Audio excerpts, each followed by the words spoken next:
हमारे आदरणीय नेता माननीय मोहम्मद आजम खान साहब ने राष्ट्रीय अध्यक्ष जी से पेशकश की थी कि वो रामपुर से चुनाव लड़ें, लेकिन ऐसा संभव नहीं हो पाया और राष्ट्रीय अध्यक्ष जी यहाँ से चुनाव नहीं लड़े और कई नाम आए। इसी उपलक्ष्य में हम यहाँ की परेशानियों को देखते हुए, यहाँ की जो जनता के साथ उपचुनाव में, पहले के चुनाव में जो परेशानियाँ आई हैं, उनको देखते हुए, प्रशासन द्वारा जिस तरीके से परेशान किया गया है, उसको देखते हुए आदरणीय आजम खान साहब के आदेश पर हम लोग इस चुनाव का बहिष्कार कर रहे हैं। हम चुनाव में नहीं जाएंगे। लोकसभा चुनाव में क्या कोई प्रत्याशी सपा नहीं उतारेंगे क्या? वो राष्ट्रीय अध्यक्ष जी की अपनी विवेक के ऊपर है, वो किसको उतारेंगे।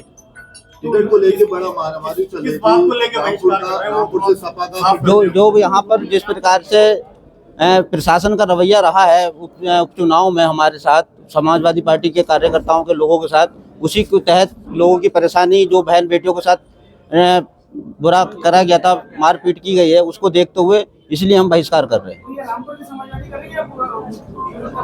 ये केंद्रीय नेतृत्व कर रहा आपका? नहीं, हमारा जिला, हम अपने ही आदरणीय आजम खान साहब कॉन्स्टिट्यूंसी की कर रहे हैं, अपनी कॉन्फ्रेंस, हम अपनी लोकसभा की तहत कर रहे हैं। जो हालात रामपुर में गुजरे हैं और जिस तरह मनोबल गिराया गया हमारे वर्करों का, फर्जी मुकदमे कायम किए गए, अभी तक जेल में हैं लोग, जो जुल्म और ज्यादती की गई है यहाँ, जिसका बदतरीन मुजाहरा उपचुनाव में हुआ है,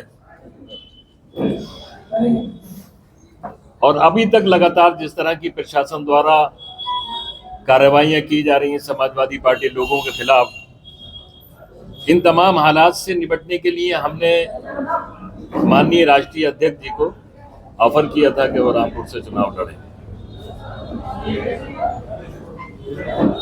ये वक्त की आवाज़ भी थी, रामपुर की ज़रूरत भी थी, लेकिन अपनी अपनी ज़रूरतें, अपनी अपनी मसलतें हैं। अभी तक राष्ट्रीय अध्यक्ष जी का कोई निर्णय नहीं हुआ है।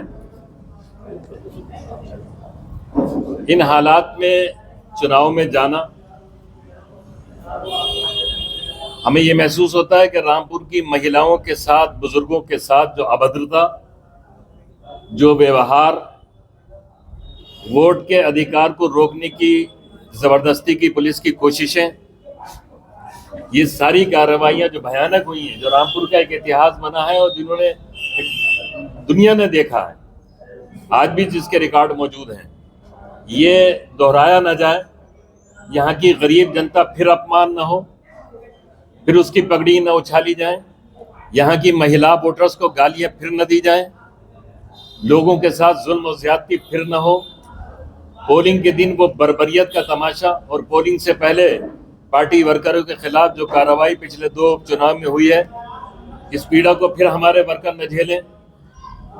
हमने इस माहौल को बेहतर करने के लिए राष्ट्रीय अध्यक्ष जी से गुजारिश की थी कि वो यहाँ आए, लेकिन अभी तक उसमें कामयाबी नहीं मिली है। लेकिन इन हालात में हम चुनाव में जाना उचित नहीं समझते हैं, उसका बाइकाट कर रहे हैं, इसलिए कि हम रामपुर के मुअज़्ज़ज़ शहरियों की पगड़ियाँ नहीं उछालवाना चाहते, यहाँ की ख़वातीन को धक्के और गालियाँ नहीं खिलवाना चाहते, यहाँ के नौजवानों को गालियाँ नहीं खिलवाना चाहते, उनके गिरबान पर पुलिस के हाथ नहीं डलवाना चाहते। 23 जून और 2022 और 5 दिसंबर 2022 को, 23 जून थी ना, 23 जून 2022 और 5 दिसंबर 2022 के चुनाव में जो यहाँ हुआ है, वो बहुत बर्बरता पूर्वक पुलिस की कार्रवाई थी। अफसोस ये है कि जिन अधिकारियों की शय पर ये सब कुछ हुआ, उनमें से कुछ यहाँ अभी मौजूद हैं, और हमें अफसोस ये है कि चुनाव आयोग के जो दिशा निर्देश हैं, अधिकारियों को किसी जनपद में रहने का जो सीमा मुकर्रर की है, उसकी भी अवहेलना हो रही है। उस सीमा को पार करके भी कुछ लोग चुनाव आयोग के कानून को लांघ कर यहाँ रह रहे हैं। उससे नीयत का अंदाजा होता है कि वो सिर्फ एक मिशन पर उन्होंने अब तक काम किया है और फिर उसी मिशन को लागू करना चाहते हैं। कौन लोग हैं वो? अब आप अगर इतने नावाकिफ हैं तो फिर कहेगा प्रेस है। अच्छा, ये बात हमसे पूछे। ये जो आप बहिष्कार कर रहे हैं, प्रेस ये जानना चाह रही है कि ये भारतीय जनता पार्टी का रास्ता साफ कर रहे हैं आप, या फिर ये परमानेंट माना जाए कि आप बहिष्कार में रहेंगे? हम रामपुर के लोगों की इज्जत फिलहाल बचा रहे हैं। नहीं, ये जो इससे पहले तो ये सवाल आया नहीं। तो उससे पहले तो हमने देखा ना तमाशा, ये जब घटना घटित होगी उसके बाद ही तो का फैसला लिया ये जाएगा। जो निर्णय है ये जिला कमेटी का है। अपनी बात सुन इन हालात में हमने ये निर्णय लिया है कि हम फिलहाल इसमें नहीं लेंगे और इसके बाद जो भी फैसला रामपुर में समाजवादी का होगा, प्रत्याशी खड़ा हो क्या हो, कल का दिन बाकी है, ये सब फैसले अब राष्ट्रीय अध्यक्ष लेंगे। क्या करते हैं वो उसका इंतजार कीजिए आप। जिला कमेटी का विरोध ये है। निर्णय से पहले आपने ये फैसला लिया है तो उसको क्या समझते हैं? उनके निर्णय से पहले आपने ये फैसला लिया उसको क्या समझते हैं? उनका अभी निर्णय अभी आया नहीं, आपने जैसे कहा कि निर्णय उनके निर्णय से पहले आपने फैसला लिया है बहिष्कार का। नॉमिनेशन का वक्त गुजर रहा है, हम इस पोजीशन में नहीं है कि अपने किसी कैंडिडेट का नॉमिनेशन करा पाए रामपुर के पिछले हालात को देखकर।